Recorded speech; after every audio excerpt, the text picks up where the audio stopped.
And good evening from Fox News headquarters in New York. I'm Shepard Smith. American Idol postponed until tomorrow at this same time on Fox, at least on the East Coast. Tonight, President Obama will hold his second primetime news conference since taking office 2 months ago. He'll talk budget and try to diffuse the nationwide uproar over the insurance giant AIG's handling of bonuses after being bailed out by us taxpayers. Just last week, the president helped stoke that anger by calling the bonuses an outrage, but now he's distancing himself from efforts in Congress to tax away 90% of those bonuses. Our legal analyst says that is unconstitutional. But the president needs other Wall Street giants to play ball to make his trillion-dollar bank rescue plan a success. And he doesn't want them scared off by concerns about their own paychecks being cut. Tonight, the president is expected to defend that rescue plan and its architect, the Treasury Secretary Timothy Geithner. Some Republicans have been calling for his job, but the president continues to defend him. Our Shannon Breams at the White House. Shannon, big PR push. Absolutely, Shepard, and you know he's taken some heat for that because he has been on Jay Leno. He has been making NCAA bracket picks. He's been doing a lot of things. Tonight, no jokes. Tonight, it's serious business. He wants the American people to know it's working, Shepard. Here's the president. Good evening. Before I take questions from the correspondents, I want to give everyone who's watching tonight an update on the steps we're taking to move this economy from recession to recovery and ultimately to prosperity. It's important to remember that this crisis didn't happen overnight, and it didn't result from any one action or decision. It took many years and many failures to lead us here, and it will take many months and many different solutions to lead us out. There are no quick fixes, and there are no silver bullets. That's why we've put in place a comprehensive strategy designed to attack this crisis on all fronts. It's a strategy to create jobs, to help responsible homeowners, to restart lending, and to grow our economy over the long term. And we're beginning to see signs of progress. The first step we took was to pass a recovery plan to jumpstart job creation and put money in people's pockets. And this plan's already saved the jobs of teachers and police officers. It's creating construction jobs to rebuild roads and bridges. And yesterday I met with a man whose company is reopening a factory outside of Pittsburgh that's rehiring workers to build some of the most energy-efficient windows in the world. And this plan will provide a tax cut to 95% of all working families that will appear in people's paychecks by April 1st. The second step we took was to launch a plan to stabilize the housing market and help responsible homeowners stay in their homes. This plan's one reason that mortgage interest rates are now at near historic lows. We've already seen a jump in refinancing of mortgages as homeowners take advantage of lower rates, and every American should know that up to 40% of all mortgages are now eligible for refinancing. This is the equivalent of another tax cut, and we're also beginning to see signs of increased sales and stabilizing home prices for the first time in a very long time.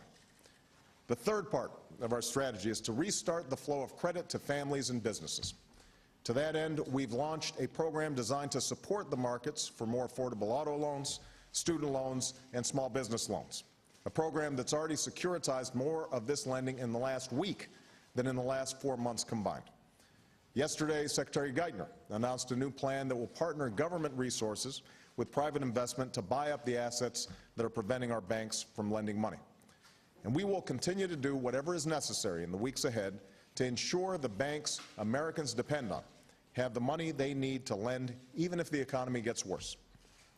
Finally, the most critical part of our strategy is to ensure that we do not return to an economic cycle of bubble and bust in this country. We know that an economy built on reckless speculation, inflated home prices, and maxed out credit cards does not create lasting wealth.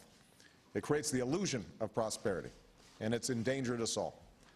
The budget I submitted to Congress will build our economic recovery on a stronger foundation so that we don't face another crisis like this 10 or 20 years from now. We invest in the renewable sources of energy that will lead to new jobs, new businesses, and less dependence on foreign oil. We invest in our schools and our teachers so that our children have the skills they need to compete with any workers in the world. We invest in reform that will bring down the cost of health care for families, businesses, and our government. And in this budget, we have to make the tough choices necessary to cut our deficit in half by the end of my first term, even under the most pessimistic estimates. At the end of the day, the best way to bring our deficit down in the long run is not with a budget that continues the very same policies that have led us to a narrow prosperity and massive debt. It's with a budget that leads to broad economic growth by moving from an era of borrow and spend to one where we save and invest. And that's why clean energy jobs and businesses will do all across America. That's what a highly skilled workforce can do all across America. That's what an efficient health care system that controls costs and entitlements like Medicare and Medicaid will do. That's why this budget is inseparable from this recovery, because it is what lays the foundation for a secure and lasting prosperity. The road to that prosperity is still long, and we will hit our share of bumps and setbacks before it ends. But we must remember that we can get there if we travel that road as one nation, as one people. You know, there was a lot of outrage and finger-pointing last week, and much of it is understandable. I'm as angry as anybody about those bonuses that went to some of the very same individuals who brought our financial system to its knees, partly because it's yet another symptom of the culture that led us to this point. But one of the most important lessons to learn from this crisis is that our economy only works if we recognize that we're all in this together, that we all have responsibilities to each other and to our country. Bankers and executives on Wall Street need to realize that enriching themselves on the taxpayer's dime is inexcusable, that the days of outsized rewards and reckless speculation that puts us all at risk have to be over. At the same time, the rest of us can't afford to demonize every investor or entrepreneur who seeks to make a profit. That drive is what has always fueled our prosperity, and it is what will ultimately get these banks lending and our economy moving once more. We'll recover from this recession, but it will take time, it will take patience, and it will take an understanding that when we all work together, when each of us looks beyond our own short-term interests to the wider set of obligations we have towards each other, that's when we succeed. That's when we prosper. And that's what is needed right now. So let's look towards the future with a renewed sense of common purpose, a renewed determination, and most importantly, a renewed confidence that a better day will come. All right, with that, let me take some questions. And I've got a list here. Let's start off with Jennifer Love, AP. Thank you, Mr. President. Your Treasury Secretary and the Fed Chairman were on Capitol Hill today asking for this new authority that you want to regulate big, complex financial institutions. But given the problems that the financial bailout program has had so far, banks not wanting to talk about how they're spending the money, the AIG bonuses that you mentioned, why do you think the public should sign on for another new sweeping authority for the government to take over companies, essentially? Well, keep in mind that it is precisely because of the lack of this authority that the AIG situation has gotten worse. Now, understand that AIG is not a bank. It's an insurance company. If it were a bank and it had effectively collapsed, then the FDIC could step in, as it does with a whole host of banks, as it did with IndyMac, and in a structured way renegotiate contracts, get rid of bad assets, strengthen capital requirements, resell it on the private marketplace. So we've got a regular mechanism whereby we deal with FDIC-insured banks. We don't have that same capacity with an institution like AIG, and that's part of the reason why it has proved so problematic. I think a lot of people understandably say, well, if we're putting all this money in there, and if it's such a big systemic risk to allow AIG to liquidate, why is it that we can't restructure some of these contracts? Why can't we do some of the things that need to be done in a more orderly way? And the reason is because we have not obtained this authority. We should have obtained it much earlier so that any institution that poses a systemic risk that could bring down the financial system, we can handle.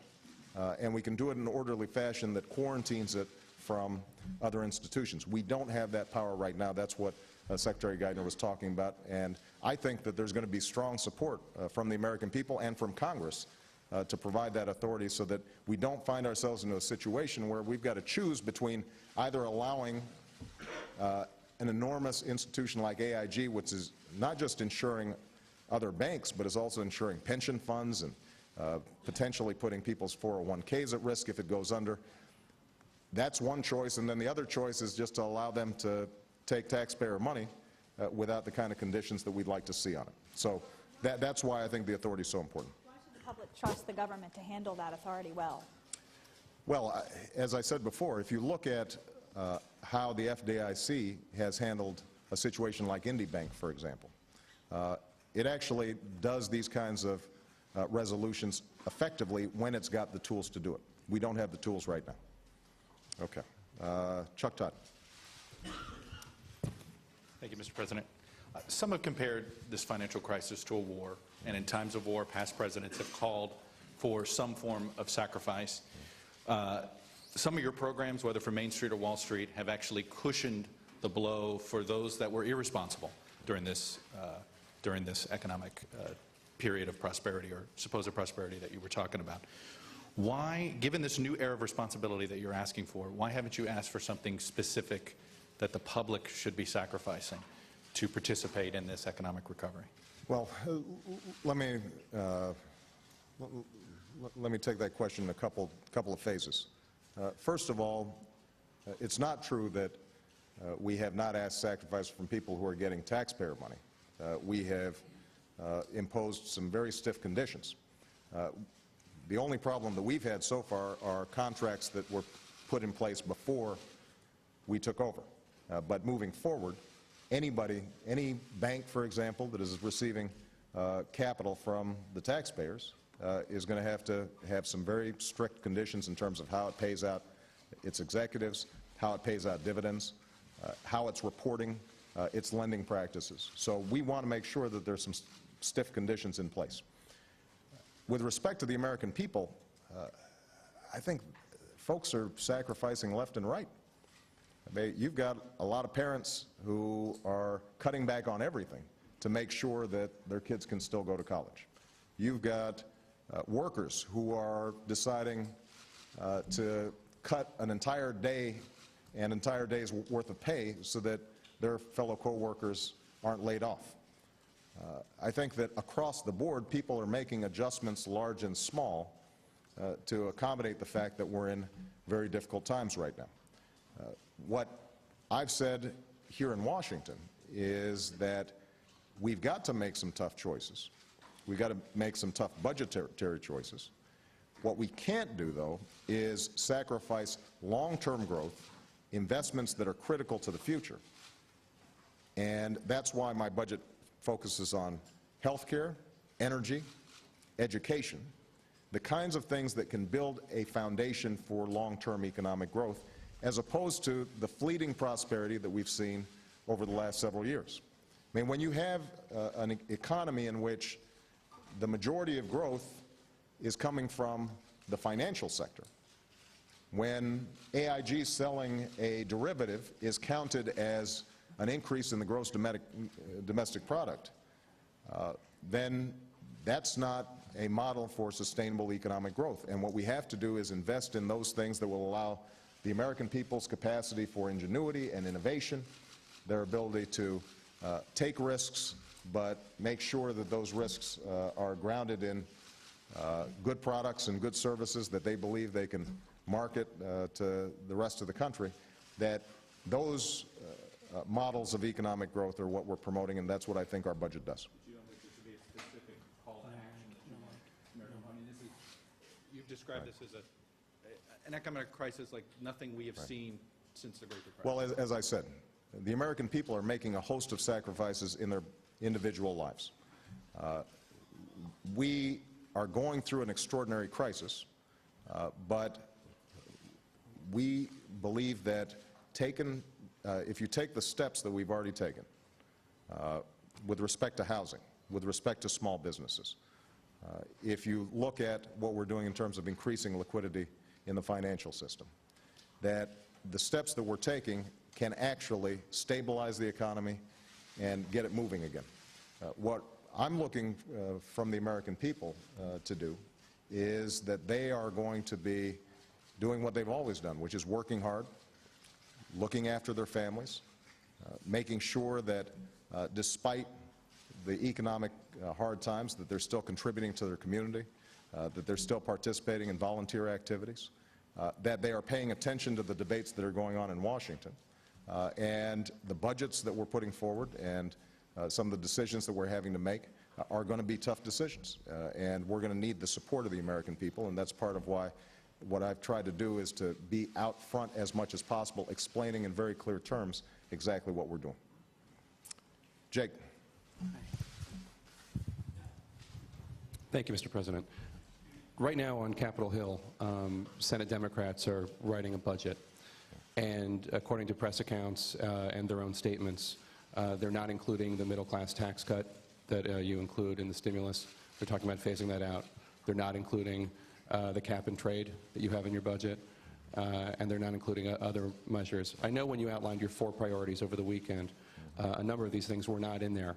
Will you sign a budget if it does not contain a middle-class tax cut, does not contain cap and trade? Well, I've emphasized repeatedly what I expect out of this budget. I expect that there's serious efforts at health care reform, and that we are driving down costs for families and businesses, and ultimately for the federal and state governments that are going to be broke if we continue on the current path. I've said that we've got to have a serious energy policy that frees ourselves from dependence on foreign oil and makes clean energy the profitable kind of energy. We've got to invest in education, K through 12 and beyond, to upgrade the skills of the American workers so we can compete in the international economy. And I've said that we've got to start driving our deficit numbers down. Now, we never expected when we printed out our budget that they would simply Xerox it and vote on it. We assume that it has to go through the legislative process. I have not yet seen the final product coming out of the Senate or the House, and we're in constant conversations with them. I am confident that the budget we put forward will have those principles in place. When it comes to the middle-class tax cut, we already had that in the recovery.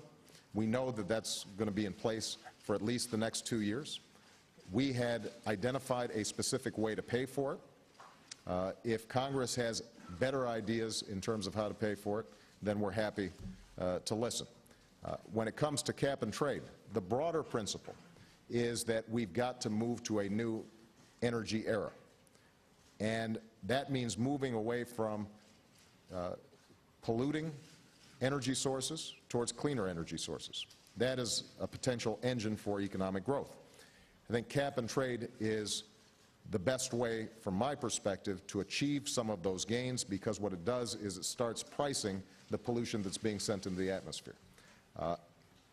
The way it's structured, it has to take into account regional differences. It has to protect consumers from huge spikes in electricity prices. So there are a lot of technical issues that are going to have to be sorted through. Our point in the budget is, let's get started now. We can't wait. And my expectation is that the energy committees or other relevant committees in both the House and the Senate are going to be moving forward a strong energy package. It'll be authorized. We'll get it done, and I will sign it. Okay? You're willing to sign a budget that doesn't have those 2 provisions? No, what I said was I haven't seen yet what provisions are in there. The bottom line is that I want to see health care, energy, education, and serious efforts to reduce our budget deficit.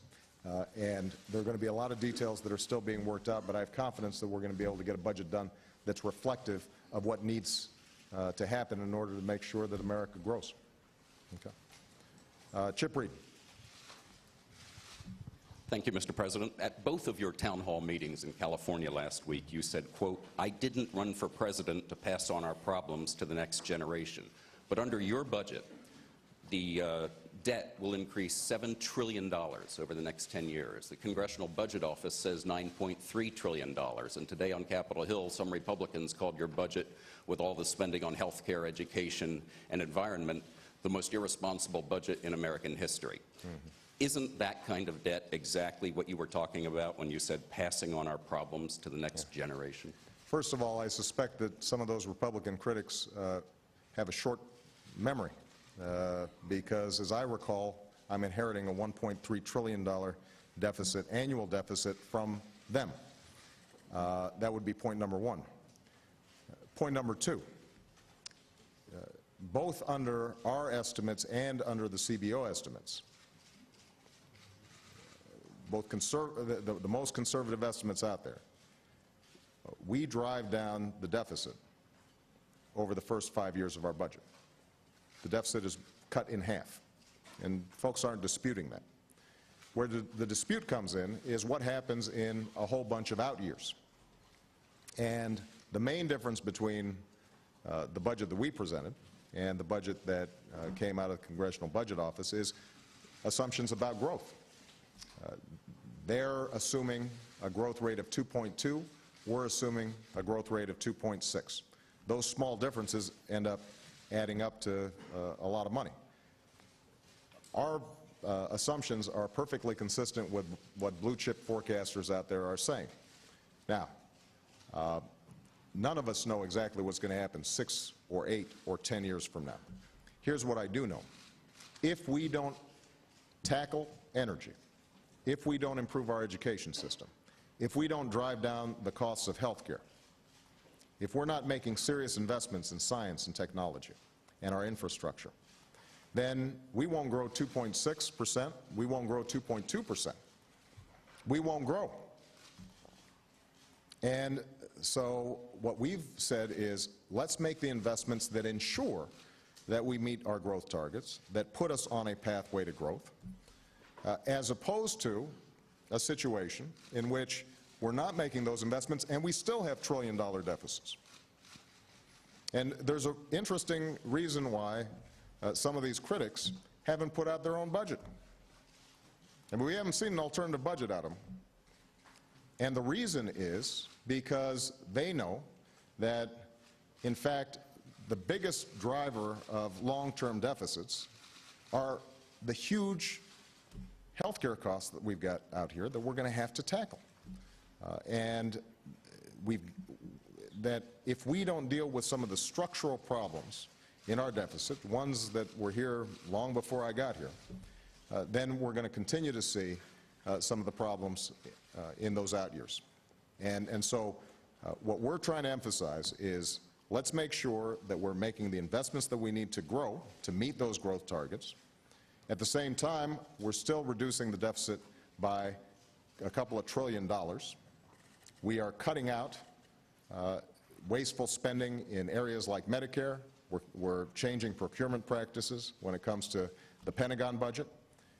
We are looking at social service programs and education programs that don't work and eliminate them, and we will continue to go line by line through this budget.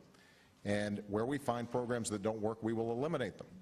But it is going to be an impossible task for us to balance our budget if we're not taking on rising health care costs, and it's going to be an impossible task to balance our budget or even approximate it if we are not boosting our growth rates. And that's why our budget focuses on the investments we need to make that happen. But even under your budget, as you said, over the next 4 or 5 years, you're going to cut the deficit in half. Then after that, 6 years in a row, it goes up, up, up. If you're making all these long-term structural cuts, why does it continue to go up in the out years? Well, look, it is going to take a whole host of adjustments, and we couldn't reflect all of those adjustments in this budget. Let me give you an example. There's been a lot of talk about entitlements in Medicare and Medicaid. The biggest problem we have long-term is Medicare and Medicaid, but whatever reforms we initiate on that front, and we're very serious about working on a bipartisan basis to reduce those deficits or reduce those costs, you're not going to see those savings reflected until much later. And so a budget is a snapshot of what we can get done right now, understanding that 8-10 years from now, we will have had a whole series of new budgets, and we're going to have to make additional adjustments. And once we get out of this current economic crisis, then it's going to be absolutely important for us to take another look and say, are we growing as fast as we need to grow? Are there further cuts that we need to make? What other adjustments is it going to take for us to have a sustainable budget level? But keep in mind, just to give one other example, as a percentage of gross domestic product, we are reducing non-defense discretionary spending to its lowest level since the 60s. lower than it was under Reagan, lower than it was under Clinton, lower than it was under Bush, or both Bushes. And so if we're growing, if we are doing what's necessary to create new businesses and to expand the economy, and we are making sure that we're eliminating some of these programs that aren't working, then over time, that gap can close. But look, I'm not going to lie to you. It is tough. As I said, that's why the critics tend to criticize, but they don't offer an alternative budget. Because even if we were not doing health care, we were not doing energy, we were not doing education, they'd still have a whole bunch of problems in those out years, according to CBO projections. The only difference is that we will not have invested in what's necessary to make this economy grow. Is Lourdes here from Univision? Thank you, Mr. President. Today, your administration presented a plan to help curb the violence in Mexico and also to control any or prevent any spillover of the violence into the United States. Do you consider the situation now a national security threat? And do you believe that it could require sending national troops to the border? Governor Perry of Texas has said that you still need more troops and more agents. Good. How do you respond to that? Well, first of all, let's focus on what we did today. It's very significant. We are sending millions of dollars in additional equipment to provide more effective surveillance. We are providing hundreds of additional personnel that can help control the border, deal with customs issues. We are coordinating very effectively with the Mexican government and President Calderon, who has taken on an extraordinarily difficult task of dealing with these drug cartels that have gotten completely out of hand. And so the steps that we've taken are designed to make sure that the border communities in the United States are protected and you're not seeing a spillover of violence, and that we are helping the Mexican government deal with a very challenging situation. Now, we are going to continue to monitor the situation, and if what the steps that we've taken do not get the job done, then we will do more. One last point that I want to make about this. As I said, President Calderon has been very courageous in taking on these drug cartels. We've got to also take some steps, even as he is doing more to deal with the drug cartels sending drugs into the United States. We need to do more to make sure that illegal guns and cash aren't flowing back to these cartels. That's part of what's financing their operations. That's part of what's arming them. That's what makes them so dangerous. And this is something that we take very seriously, and we're going to continue to work on diligently in the months to come. Kevin Barron, Stars and Stripes. Is Kevin here? There you go. Mr. President, where do you plan to find savings in the Defense and Veterans Administration's budgets when so many items that seem destined for the chopping block are politically untenable, perhaps? I'm sorry, so many... When so many items that may be destined for the chopping block seem politically untenable, from major weapon systems, as you mentioned, procurement, to wounded warrior care costs, or increased operations in Afghanistan, or the size of the military itself? Well, a couple of points I want to make. The budget that we've put forward reflects the largest increase in veterans funding in 30 years. That's the right thing to do.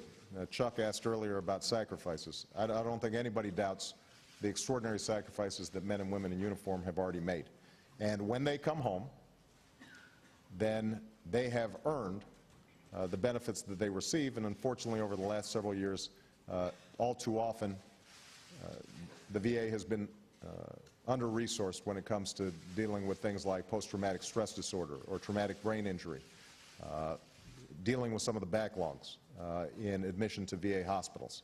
So there are a whole host of veterans issues that I think every American wants to see properly funded, and that's what's reflected in our budget. Where the savings should come in, and I've been working with Secretary Gates on this, and we'll be detailing it more in the weeks to come, is how do we reform our procurement system so that it keeps America safe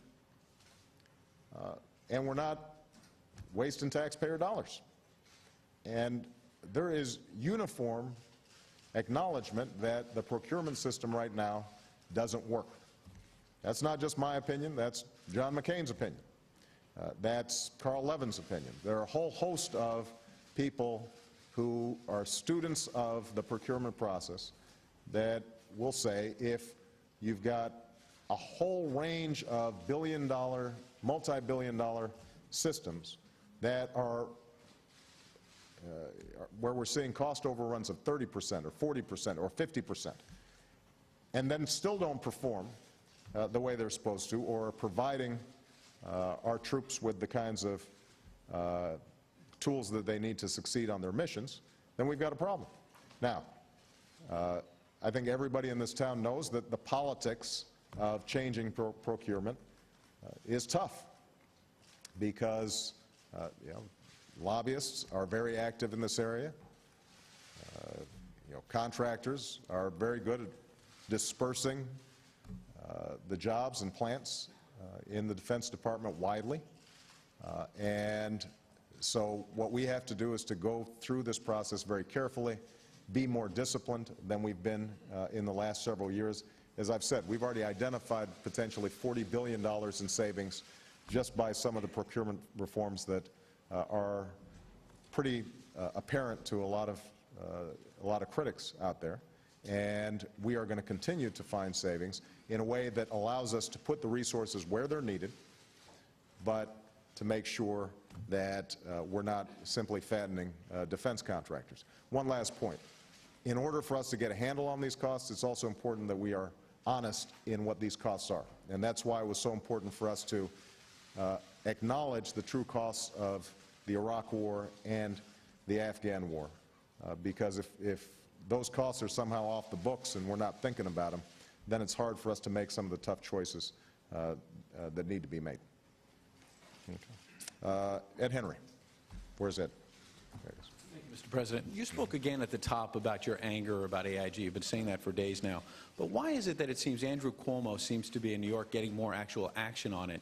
And when you and Secretary Geithner first learned about this 10 days, 2 weeks ago, you didn't go public immediately with that outrage. You waited a few days. And then when you went public after you realized Secretary Geithner really had no legal avenue to stop it. And more broadly, I just want to follow up on Chip and Jake. You've been very critical of President Bush doubling the national debt. And to be fair, it's not just Republicans hitting you. Democrat Ken Conrad, as you know, said, quote, "When I look at this budget, I see the debt doubling again." You keep saying that you've inherited a big fiscal mess. Do you worry, though, that your daughters, not to mention the next president, will be inheriting an even bigger fiscal mess if the spending goes out of control? Of course I do, Ed, which is why we're doing everything we can to reduce that deficit.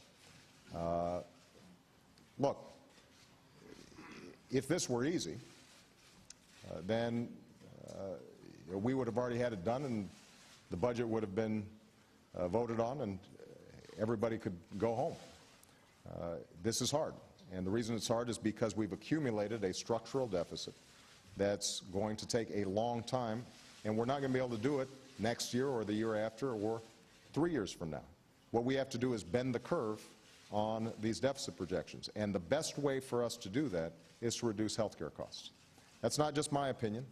That's the opinion of almost every single person who has looked at our long-term fiscal situation. Now, how are we going to reduce health care costs?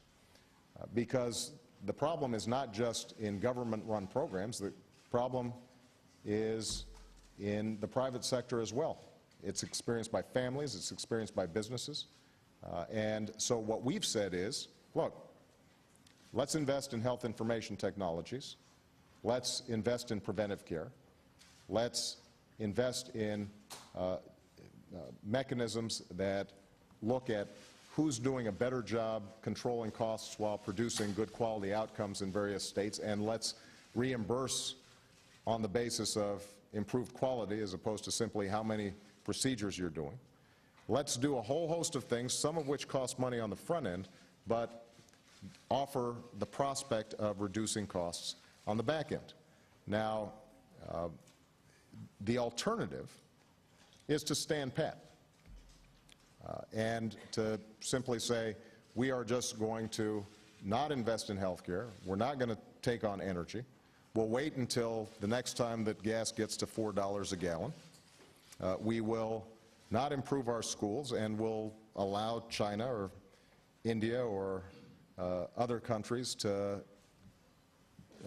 lap our young people in terms of their performance. We will settle on lower growth rates, and we will continue to contract, both as an economy and our ability to provide a better life for our kids. That, I don't think, is the better option. Now, am I completely satisfied with all the work that needs to be done on deficits? No. That's why I convened a Fiscal Responsibility Summit, started in this room, to start looking at entitlements and to start looking at the big drivers of costs over the long term. Not all of those are reflected in our budget, partly because the savings we anticipate would be coming in years outside of the 10-year budget cycle that we're talking about. Okay? On AIG, why did you wait days to come out and express that outrage? It seems like the action is coming out of New York and the Attorney General's office. It took you days to come public with Secretary Geithner and say, look, we're outraged. Why did it take so long? It took us a couple of days because I like to know what I'm talking about before I speak.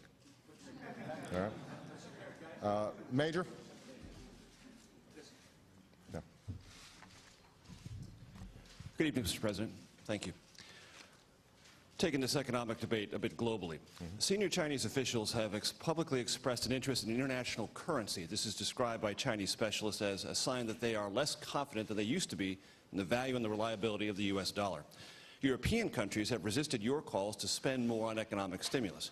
I wonder, sir, as a candidate who ran concerned about the image of the United States globally, how comfortable you are with Chinese government run by communists less confident than they used to be in the U.S. dollar, and European governments, some of them center-left, some of them socialist, who say you're asking them to spend too much?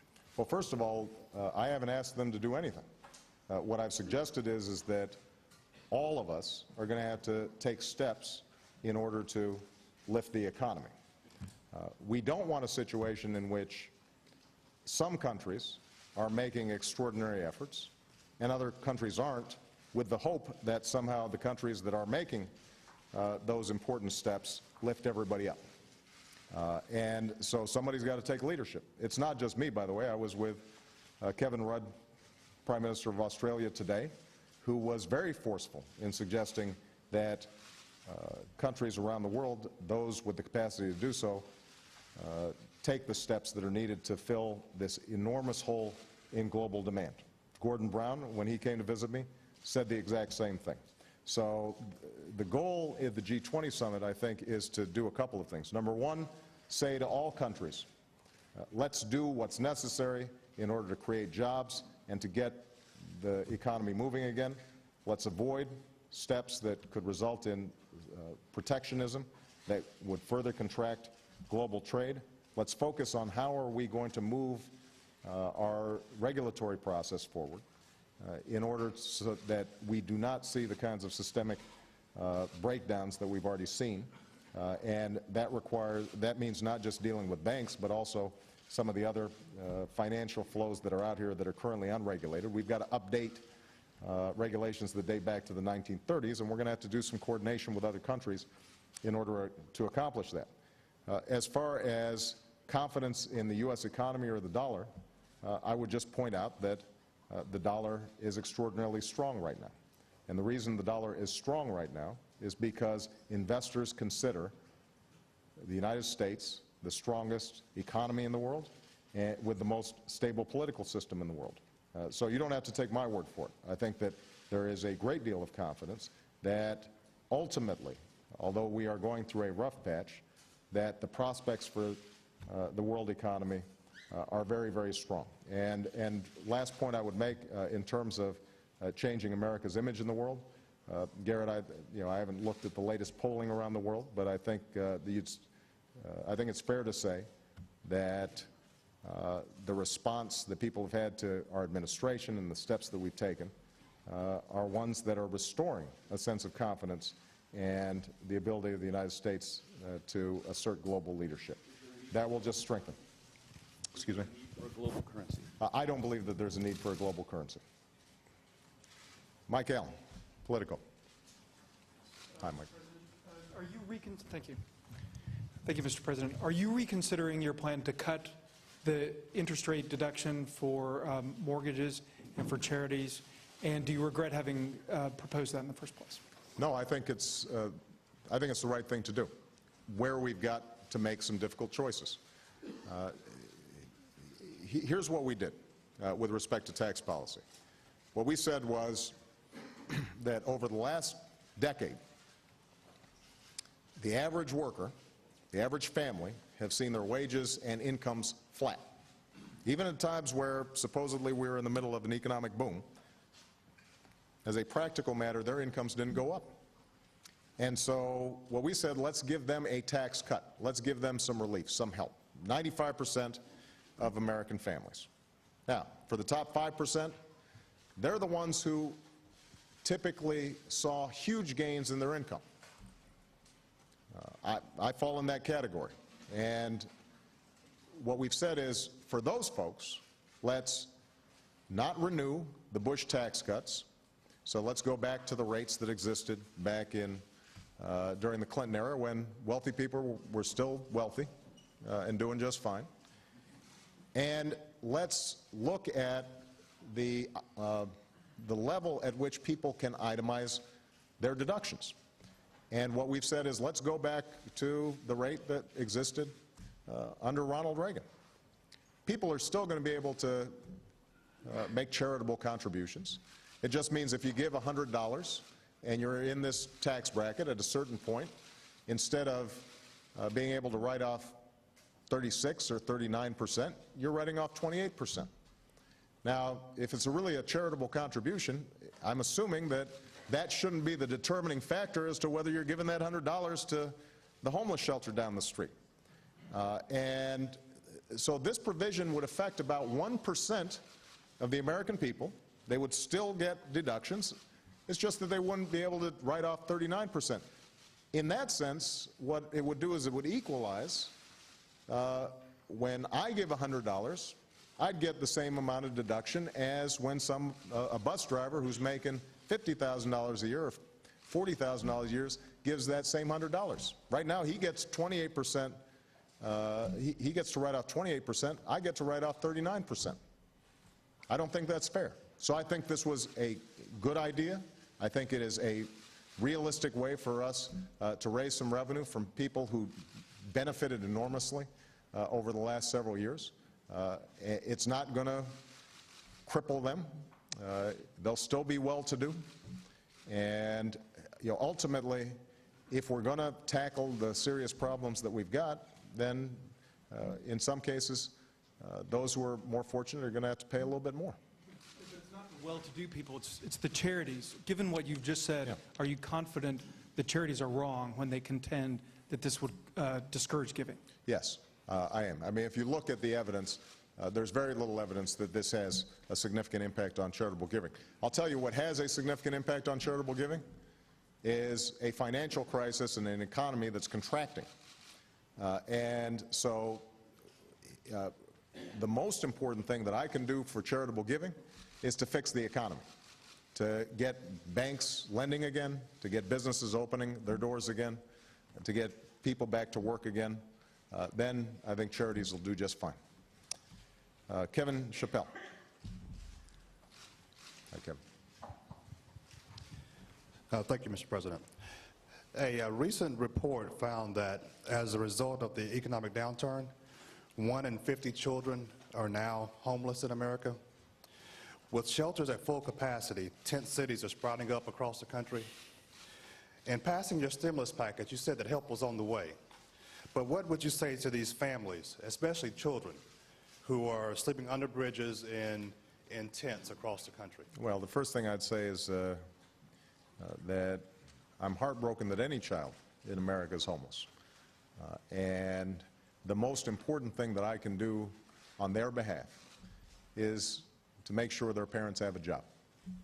And that's why the recovery package said, as a first priority, how are we going to save or create 3.5 million jobs? How can we prevent layoffs for teachers and police officers? How can we make sure that we are investing in the infrastructure for the future that can put people back to work right away?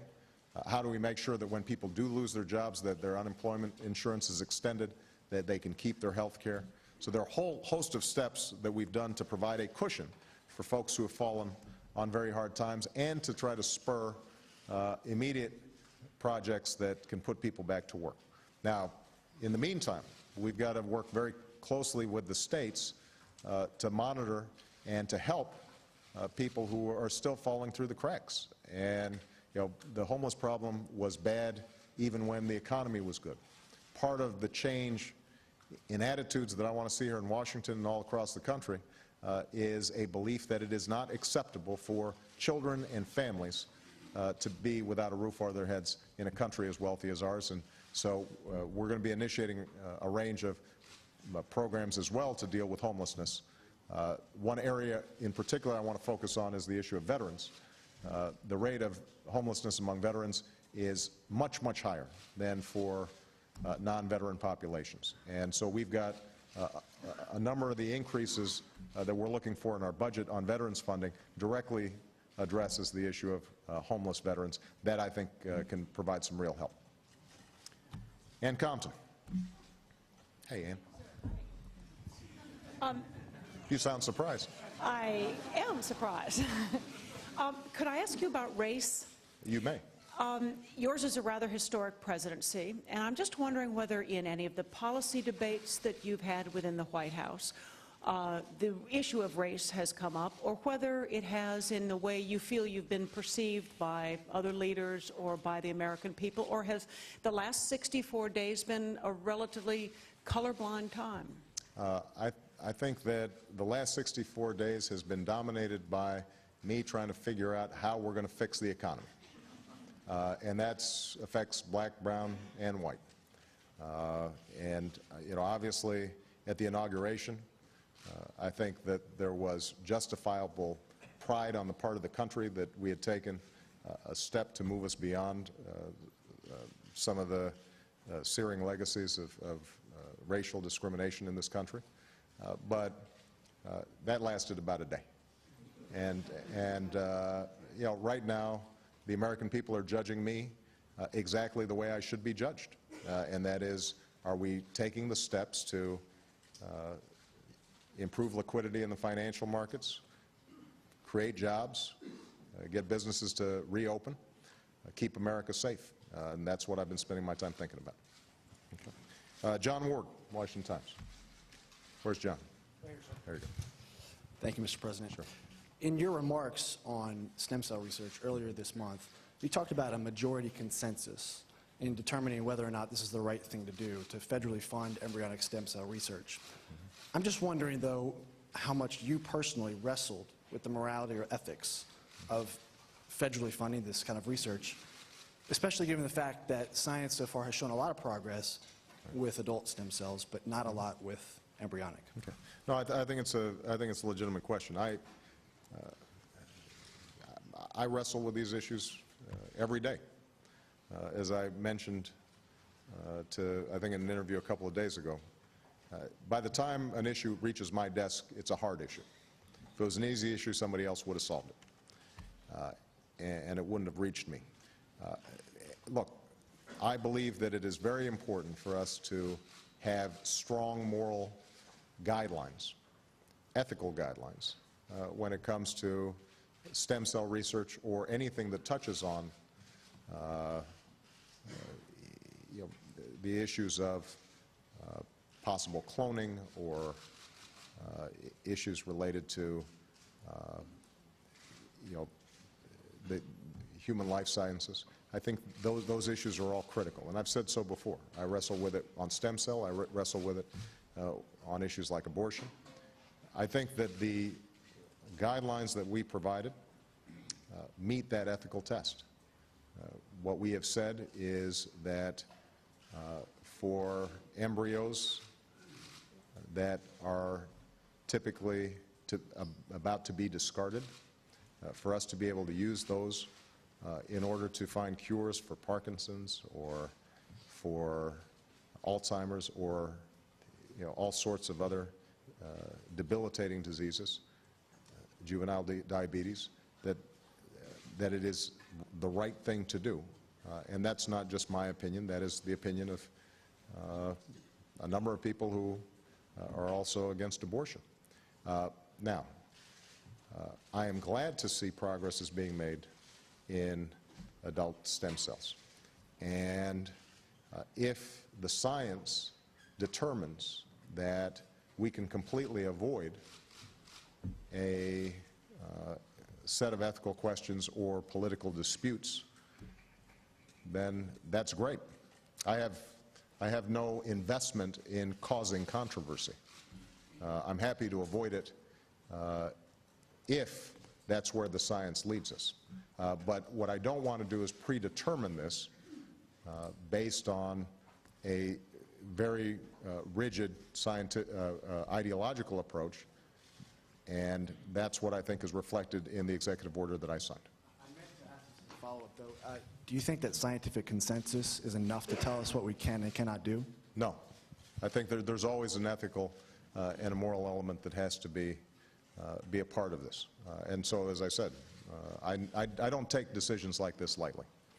They're ones that I take seriously, and I respect people who have different opinions on this issue. But I think that this was the right thing to do and the ethical thing to do. And as I said before, my hope is that we can find a mechanism ultimately to cure these diseases in a way that gains 100% consensus. And we certainly haven't achieved that yet. But I think on balance, this was the right step to take. Okay. Stephen Collison, AFP. Mr. President, you came to office pledging to work for peace between Israel and the Palestinians. How realistic do you think those hopes are now, given the likelihood of a Prime Minister who is not fully signed up to a two-state solution and a Foreign Minister who has been accused of insulting Arabs? It's not easier than it was, but I think it's just as necessary. We don't yet know what the Israeli government is going to look like, and we don't yet know what the future shape of Palestinian leadership is going to be comprised of. What we do know is this, that the status quo is unsustainable, that it is critical for us to advance a two-state solution where Israelis and Palestinians can live side by side in their own states with peace and security. And by assigning George Mitchell the task of working as special envoy, what we've signaled is that we're going to be serious from day one in trying to move the parties in a direction that acknowledges that reality. How effective these negotiations may be, I think we're going to have to wait and see. But you know, we were here for St. Patrick's Day, and you'll recall that we had what had been previously sworn enemies celebrating here in this very room. You know, leaders from the two sides in Northern Ireland that you know, a couple of decades ago, or even a decade ago, people would have said could never achieve peace. And here they were, jointly appearing and talking about their commitment, even in the face of violent provocation. And what that tells me is that if you stick to it, if you are persistent, then these problems can be dealt with. That whole philosophy of persistence, by the way, is one that I'm going to be emphasizing again and again in the months and years to come as long as I'm in this office. I'm a big believer in persistence.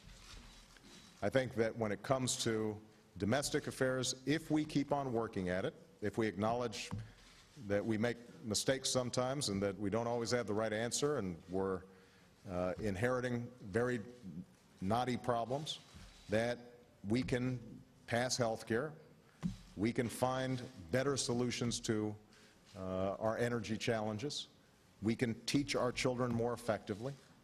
We can deal with a very real budget crisis that is not fully dealt with in my budget at this point, but makes progress.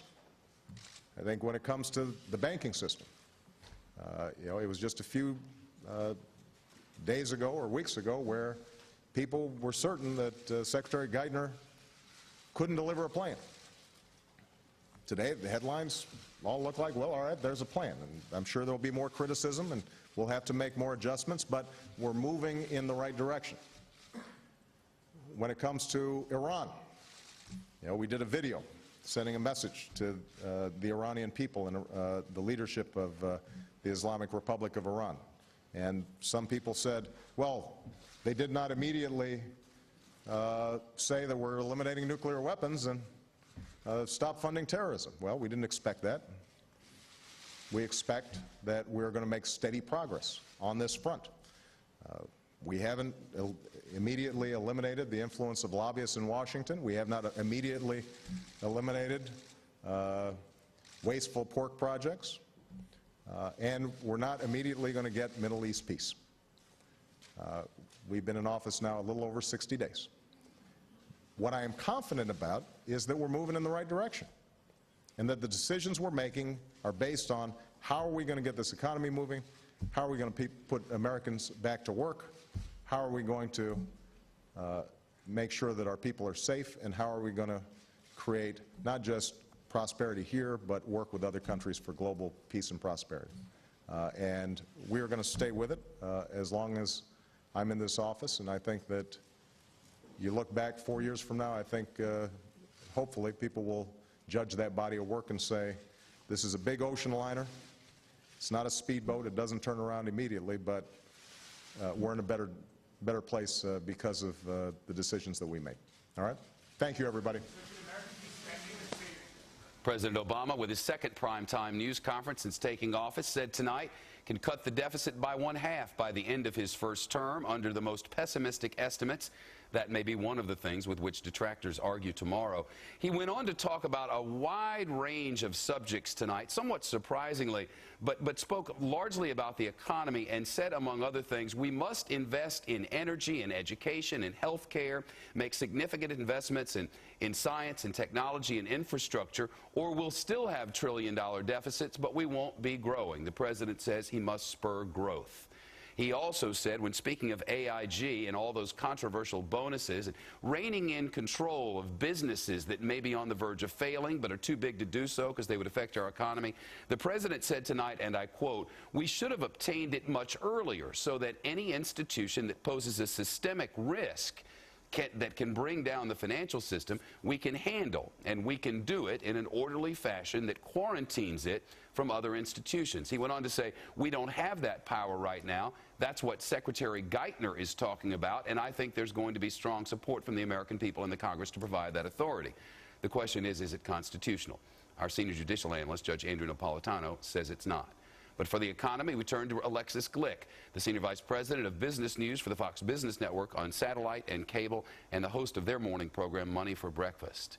His first talk, his scripted talk, and his questions were largely about different things. It was actually pretty fascinating. We thought this was going to be a speech largely about those economic issues, the AIG bonuses, a lot more about the federal budget deficit, what they plan to do in terms of getting private capital to help rescue the financial institutions. We only saw a handful of questions about that at the very top. You know, if you were going to put this in baseball terms, I would say there was a lot of softballs thrown tonight, not a lot of curveballs, not a lot of business organizations asking questions. One has to wonder what it will look like going forward. He's got a lot more challenges this week ahead. In fact, no business organizations. A little inside baseball for you, because we like to note who the president calls on. He called on Stars and Stripes. He called on Politico. He called on Ebony. He called on the French press agency. Did not call on the New York Times, the Washington Post, or the Wall Street Journal, or any of the financial networks. Interesting. I hope you're with us for the Fox Report weeknights, 7 Eastern Time on the Fox News Channel, on cable and satellite. Continuing coverage there and on this station later. I'm Shepard Smith. Good night. This has been a Fox News special presentation.